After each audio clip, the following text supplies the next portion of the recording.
किसी ने क्या खूबसूरत बात कही है कि चिंता इतनी कीजिए कि काम हो जाए, पर इतनी नहीं कि जिंदगी तमाम हो जाए।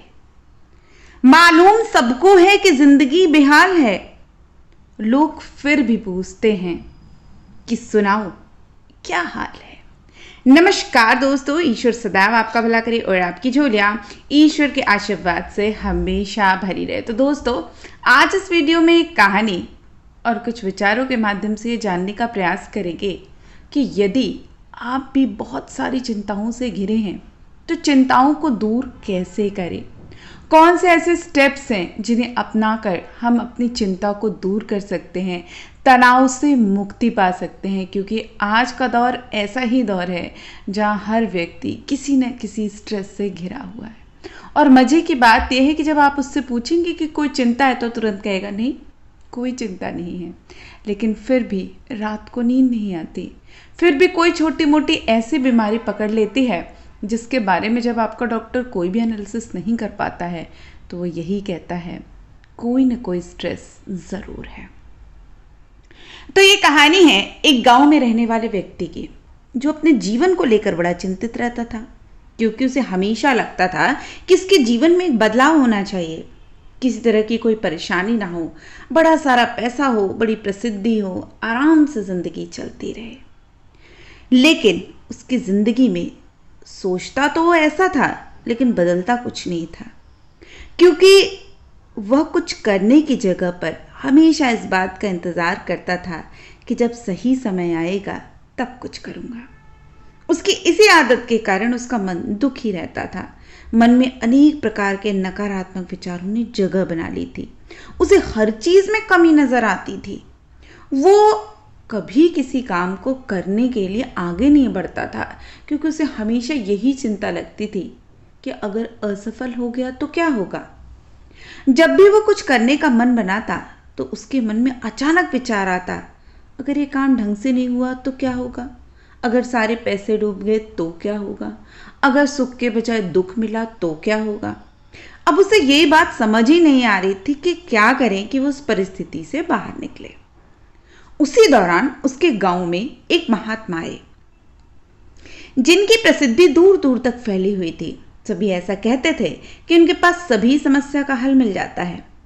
तब वह व्यक्ति ने जब ये बात सुनी तो वो तुरंत उनसे मिलने चला गया।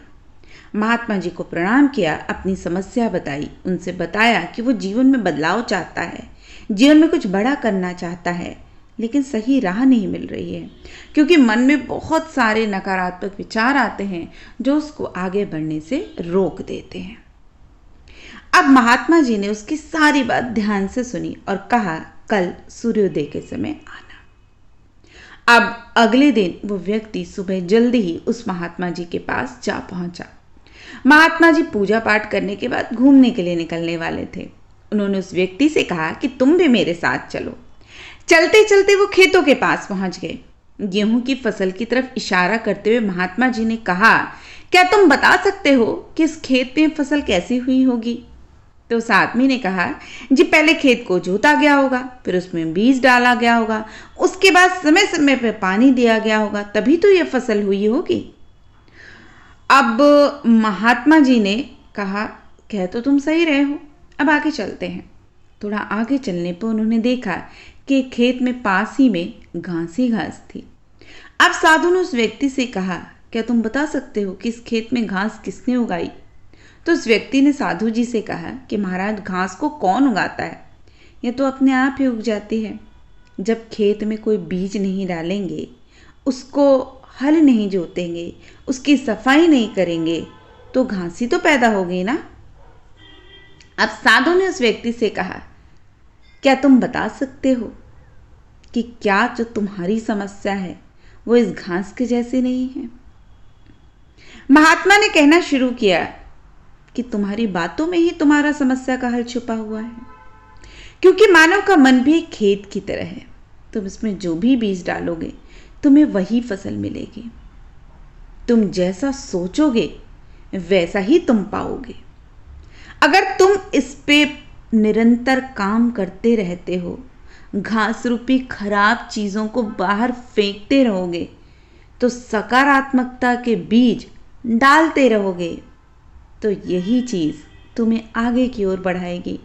और यदि तुम घास को उखाड़ोगे नहीं, भविष्य की चिंता में वर्तमान को व्यर्थ करते रहोगे, अपने दिमाग में सकारात्मक बीज डालोगे ही नहीं, तो तुम्हारा दिमाग भी इसी तरह नकारात्मकता से भरा रहेगा जैसे कि इस दूसरे खेत में घास भरी हुई है।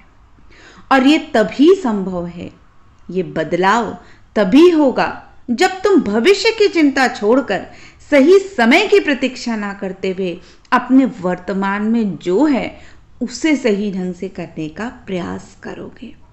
अब ये बात उस व्यक्ति को समझ में आ गई और उसने अपने मन को सही दिशा में लगाने की ओर प्रयास करना शुरू कर दिया। दोस्तों, ये जो मन रूपी खेत है, इसमें घास रूपी बहुत सारी चिंताएं तो आती ही रहेंगी, लेकिन हमारा प्रयास ये होना चाहिए कि उस घास को उखाड़कर फेंक दें और अपने जीवन में घास को हटाकर हमें ऐसी चीजें लानी हैं जो कि हमारी जिंदगी में बढ़ोतरी कर सके, हमें आगे बढ़ा सके, हमारी जिंदगी को आगे ले जाने के लिए। हो सकता है बहुत सारी असफलताएं रास्ते में आए और वो असफलताएं उन घास जैसी ही होती हैं, उनके लिए प्रयास करना ही पड़ता है। कोई भी सफल व्यक्ति ऐसा नहीं है कि जिसकी जिंदगी में कभी कोई परेशानी आई ही ना हो। तो इसलिए व्यर्थ की चिंताओं में लगने के बजाय अपना पूरा समय वर्तमान पे लगाना शुरू कर देना चाहिए। और वास्तव में ना तो भूत आता है और ना भविष्य आता है, जो कुछ है वो ये वर्तमान है। तो क्यों ना आज के वर्तमान को अच्छे से जिया जाए। इसके अलावा यदि आपको बहुत चिंता होती है तो 4-5 टिप्स आपको देना चाहूँगी ताकि आप अपनी चिंताओं को दूर कर सकें, क्योंकि आज के समय में एंग्जाइटी डिसऑर्डर की समस्या दिन प्रतिदिन बढ़ती जा रही है। तो क्या कर सकते हैं? देखिए, सबसे पहली चीज़ जो मैंने आपको बताई कि वर्तमान में जिए। जो व्यक्ति वर्तमान में जीता है उसकी बहुत सारी गैर ज़रूरी चिंताएं मिट जाती हैं और बहुत सारी एंग्जाइटीज़ दूर हो जाती हैं। इसके अलावा खुद पर विश्वास रखें। बहुत लोग ज़्यादा ही घबराहट में आ जाते हैं क्योंकि उन्हें अपने ऊपर विश्वास या अपना कॉन्फिडेंस लेवल लूज़ कर देते हैं। तो अपने कॉन्फिडेंस पे भरोसा रखें और सबसे बड़ी बात है कि अपने आप को उस परमात्मा के प्रति, उस यूनिवर्स के प्रति, उस एक ताकत के प्रति जो संपूर्ण संसार को चलाती है, उसके लिए अपने आप को समर्पित रखें। जब भी जिंदगी में कोई दुख आए, सुख आए, सब उसको समर्पित करते हुए चलें कि प्रभु मैं सिर्फ एक माध्यम हूँ, करने वाले और कराने वाले आप हैं। अब वो चाहे सुख हो या दुख हो, तो इससे आपकी बहुत सारी नेगेटिविटी कम होगी और आप खुद को कर्ता मानना बंद कर देंगे। और जब आप अपने आप को मीडियम मानना शुरू कर देंगे, अर्थात अपने आप को सिर्फ किसी काम को करने का एक माध्यम मानेंगे, ना कि खुद को कर्ता, तो उस तरह से जीवन में आने वाली सफलता और असफलता दोनों से ही आप ना तो बहुत ज़्यादा फूलेंगे और ना ज़्यादा बहुत चिंतित होंगे। इसके अलावा कुछ ब्रीदिंग एक्सरसाइजेस ज़रूर करें, जैसे कि अनुलोम विलोम। इसके अलावा ऐसी चीज़ें करें जिसमें आप लंबी सांस लें और लंबी सांस को छोड़ें। ब्रीदिंग एक्सरसाइज यदि आप हर घंटे 2 घंटे के अंदर पे करते हैं तो दिमाग बहुत अच्छे से काम करता है और ये सकारात्मक विचारों की ओर चलता है। इसके अलावा अपने हाथों और उंगलियों की एक्सरसाइजेस करें। जब भी बेचैनी हो तो अपनी उंगलियों को, टखनों को हिलाइए और कुछ देर के लिए बाहर जाइए, कुछ अच्छी म्यूज़िक को सुने, अच्छे लोगों से बात करें, नेचर में अपने थोड़ा सा समय बिताएं। और सबसे बड़ी बात है, कुछ गरीब लोगों की, ऐसे लोगों की जो लेस प्रिविलेज्ड हैं, जिनको जितनी चीज़ें नहीं मिली जितनी आपको मिली है, उनकी सहायता करें। आप देखेंगे ना आपको चिंता होगी, ना तनाव होगा और बहुत आराम से आप सो सकेंगे।